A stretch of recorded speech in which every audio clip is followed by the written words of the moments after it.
Hello and welcome to the sideboard here at GPCharlotte. I'm Ken Crocker here with Pro Tour Hall of Famer, Dragon Master, Brian Kibler. Brian, how you doing? I'm doing great. I'm looking forward to playing this event. All right, Brian. The list you're running should come as no shock to anyone. No, if they read my column, they basically know it card for card. So we have green, white, blue.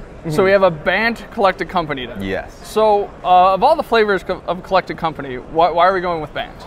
So when I was playing a bunch of different versions of Collected Company, what I eventually found as I was trying to play with versions that played things like Knight of the Reliquary, Lockstone Smiter, Rock's Warmonk, when I did go in the Bant direction, was that Collected Company is a card that works well when you're getting more than sort of the value of the creatures that you're actually putting in play off of it. We see this in the Malira decks, we see it in the Elf decks, and the problem is that when you're just using it with individually efficient creatures, you're not really taking advantage of their efficiency. It's like a deck that's built around, say, Lockstone Smiter and Knight of the Reliquary wants to be hitting hard and fast, and Collected Company doesn't really do that. But when you have synergistic cards that sort of gain additional value when you are able to dig for and piece things together, it gets a lot better. So we're trying to piece together some interesting kind of combinations here. So obviously we'll start with one of the biggest creatures that we have in most Collected Company decks. We have Eternal Witness. Yes. So Eternal Witness generally getting back Collected Company, or? I mean, Eternal Witness, that's the great thing, is it's so flexible. Many times you'll be using Eternal Witness to get back Collected Company, so you just sort of keep going and developing a bigger and bigger board. But you can also use Eternal Witness to get back Path to Exile. If you're playing a matchup where there's a key creature you need to get rid of, after sideboarding, you can use it to get back some of your powerful sideboard cards as well. And this deck runs pretty much off 3 mana to 4 mana, so we're running not just 4, not just 8, but 9 mana creatures. So you got 4 Birds of Paradise, 4 Noble Hierarch, and 1 Avacyn's Pilgrim. But that's okay, because we're also running 3 copies of Gavony Township. Yeah, Gavony Township is one of the best cards in this deck. Township is a card that's very powerful in any kind of attrition-based matchup, any kind of matchup where creatures are bashing into each other, because it allows you to just develop not only your mana creatures as threats, but everything else getting bigger as well. One of the things that can happen with this deck is you just sort of find yourself in a little bit of a stalemate position, and you have so many ways to gain an advantage from that position. You could be using your various Eternal Witness Collected Company tricks, and then Gavony Township is probably the biggest one. And obviously with Collected Company, we're trying to get some enter the battlefield sort of effects. So you talked about Eternal Witness, and 2 of the other ones that you have that aren't in the other kind of Collected Company decks are both Flicker Wisp and Blade Splicer. Right. So exactly, I mean, obviously these 2 work as a combo together. They are quite good. How exactly does Blade Splicer and Flicker Wisp help you have different game against certain decks in the format? So Blade Splicer is actually the replacement that I made to this deck from Jacob Wilson's version that he actually played at the Invitational. He played Geist of St. Traft, which is a very powerful card, but I think Geist is at its best when it's supported by spells. Geist is great when you have a lot of removal to take out the creatures that might block it, when you have burn spells to finish them off, when you get a bunch of damage in with angels.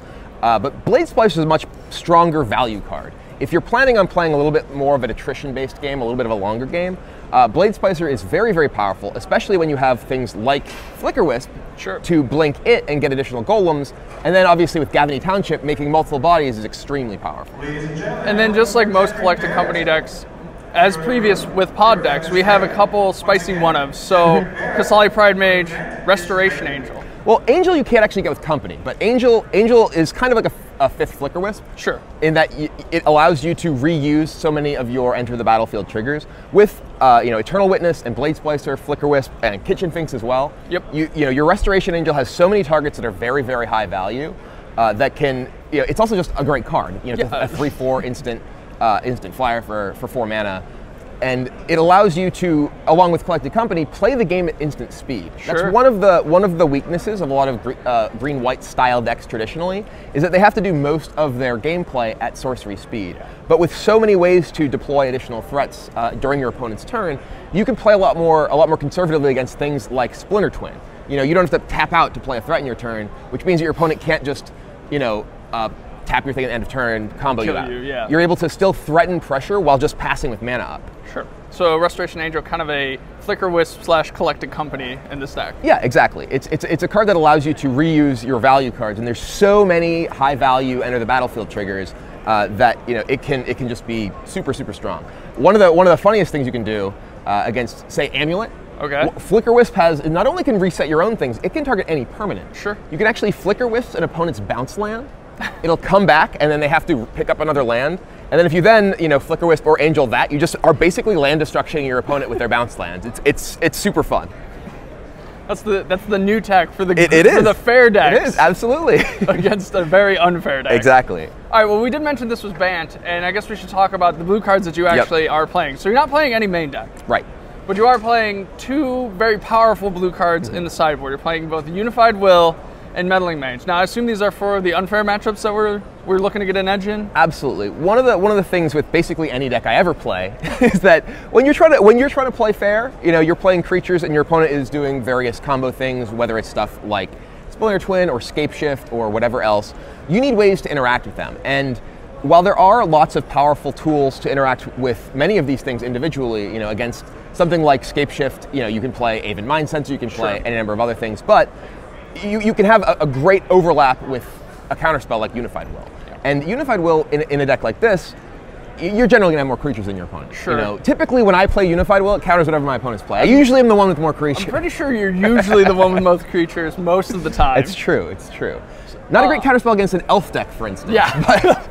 But against most of the things, still very strong. So what are we normally naming with Meddling Mage, though? Like, what matchups specifically? Because we know that if you're trying to do it against, like, Green Red Tron, they might have Pyroclasm. Or we're trying to do it against Blue, they might have Pyroclasm, so we have to be careful there. So what are we trying to name with Meddling Mage? Meddling Mage it's good against the Amulet Bloom decks because you can name Primeval Titan, which is what most of their strategy revolves around. They do have other threats, and they do have ways to remove Meddling Mage, but if you're able to actually get some chance to develop and you can potentially stunt their growth with Flicker Wisp on their bounce lands, you can set up to the point that you do have Unified Will to be able to counter other things.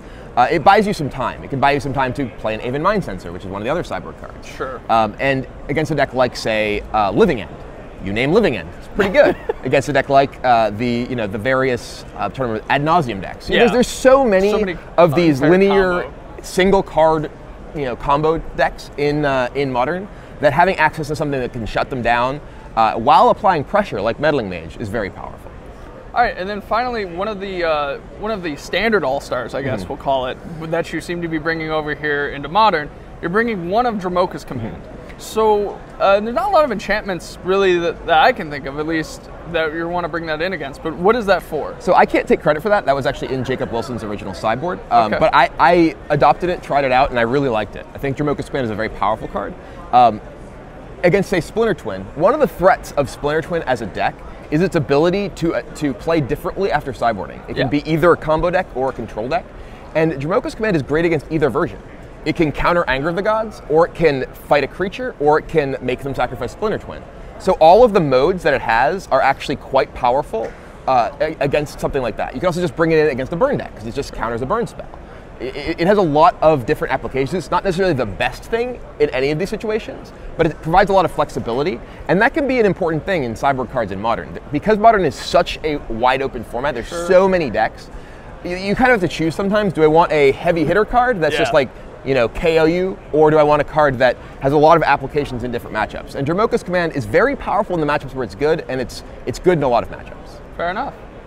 Well, Brian, we really appreciate you taking the time to size us into the sideboard. Good luck with the rest of your rounds. If you want to be an honest man attacking with honest creatures, this looks like the deck for you. And a lot of them. Several of them. Otherwise, you guys stay tuned for more Modern action here at GP Charlotte.